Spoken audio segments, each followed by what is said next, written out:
Bulan kemarin saya harus menghadiri undangan bisnis yang mengharuskan saya berangkat ke New York. Sebuah perjalanan yang melelahkan bagi saya. Mengingat Jakarta New York ditempuh bisa 24 jam. Dan saya malas membayangkan duduk dalam pesawat selama 24 jam tersebut. Gara-gara perjalanan tersebut saya jadi keinget pertemuan terakhir dengan senior saya di kampus dulu yang bekerja di New York University sebelum pindah ke Yale University di tahun 2003, yaitu Profesor John Barr, di mana saya waktu itu diundang sebagai salah satu responden salah satu riset yang dia lakukan. Sebagai seorang guru besar psikologi, di sana John dikenal dengan sebuah eksperimen yang bernama Barr-Holloway Teori. Karyanya demikian terkenal dan saya sangat bangga menjadi juniornya yang dipercaya untuk ikut di salah satu riset tersebut. Karyanya itu juga ditulis oleh Malcolm Gladwell dalam buku Blink sehingga menjadi terkenal ke seluruh dunia. Risetnya ini sederhana, yaitu menguji kekuatan kata-kata yang berefek pada tubuh manusia. Dalam riset Barr, dia bereksperimen terhadap 40 mahasiswa yang telah bersedia melakukan hal yang diperintahkannya untuk mengulang dan berkata-kata pada diri sendiri selama 30 hari. Atau kalau disederhanakan, disuruh melakukan self talk, bicara dengan diri sendiri selama 30 hari. Ke-40 mahasiswa dibagi dua kelompok, kelompok A dan kelompok B.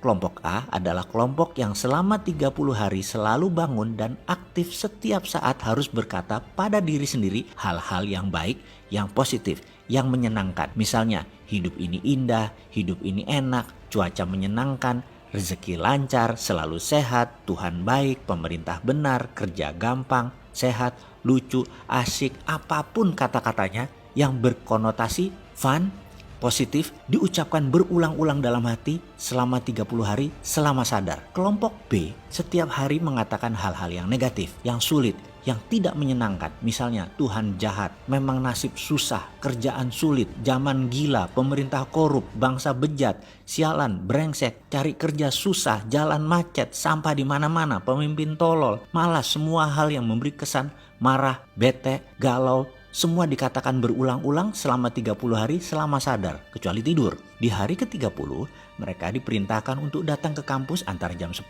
sampai jam 13. Sepanjang hallway atau koridor disiapkan kamera yang banyak karena ada 100 respondents dari beragam latar belakang hadir untuk menilai. Kita melihat via monitor, via kaca cermin yang semua tidak diketahui oleh peserta. Saya termasuk di antara 100 koresponden tersebut. Kami tidak tahu mana yang dari kelompok A, mana yang dari kelompok B. Kami hanya dikasih kertas, ada gambar foto peserta, beserta nama. Di sana ada dua kolom, A dan B. Kita hanya disuruh melihat gerakan mereka dan menulis apa perasaan kita pada saat itu. Kira-kira mereka dari kelompok A dicontreng A. Kalau dari kelompok B, ya B. Sangat sederhana kan? Selama 3 jam, kami berseratus menilai setiap mahasiswa yang jalan melalui koridor panjang tersebut. Setelah selesai, kertas direview, dikumpulkan dan kami lunch. Selesai lunch, 100 jawaban kami disorotkan ke layar LCD proyektor. Apa yang terjadi? Kami berseratus tepat menebak 40 peserta tersebut mana yang A dan B dengan ketepatan 95%. Kami semua kaget. Namun kalau dipikir-pikir, ekspresi atau aura atau citra diri mereka demikian jelas terbaca, ceto. Kekumuhan pancaran wajah peserta demikian jelas tergambar. Padahal ia pada saat itu menggunakan 3-piece suit yang rapih, jas 3 lapis, sangat perlente. Kesuraman terpancar walaupun dia pakaian rapih. Dan dia dari kelompok B. Di sisi lain, pancaran gloomy atau berkilau wajahnya berbinar dari salah seorang peserta walau dia hanya mengenakan jeans dan kaos oblong.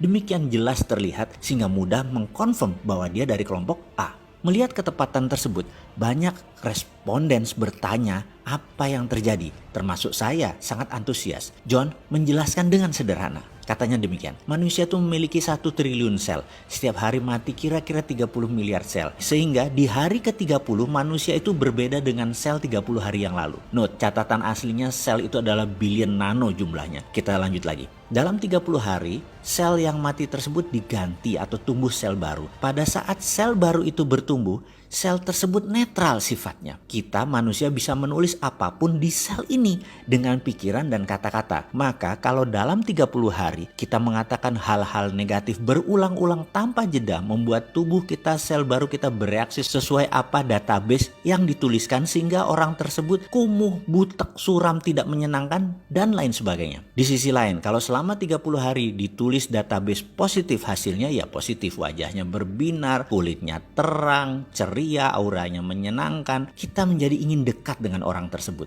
Demikian John menceritakan versi simpelnya. Lalu dalam hati saya berkata, inilah pelajaran yang saya dapat di Australia dulu, yang saya rangkum dalam video Sadar Kaya Advance. Dan inilah inti ajaran agama yang mengajarkan ini dalam agama saya, agama Islam. Berzikir, mengingat Tuhan, bahkan di bulan Ramadan. Kalau benar-benar 30 hari melakukan subconscious reprogramming seperti ini, semua orang bisa menjadi fitri, menjadi manusia baru setelahnya. Dan setiap agama punya pelajaran tentang hal ini. Bahkan di Islam lebih jelas lagi. Namun saya selaku pribadi nggak ngerti sainsnya sampai John Barth mengurai dari sisi ilmu pengetahuan seperti ini. Ya, dasar manusia seperti saya yang memang keminter, sok pinter. Apa-apa harus logika masuk dulu baru percaya. Padahal mbok percaya aja sama ajaran para nabi dan kekasih Allah. Selesai semua masalah negatif di dunia ini.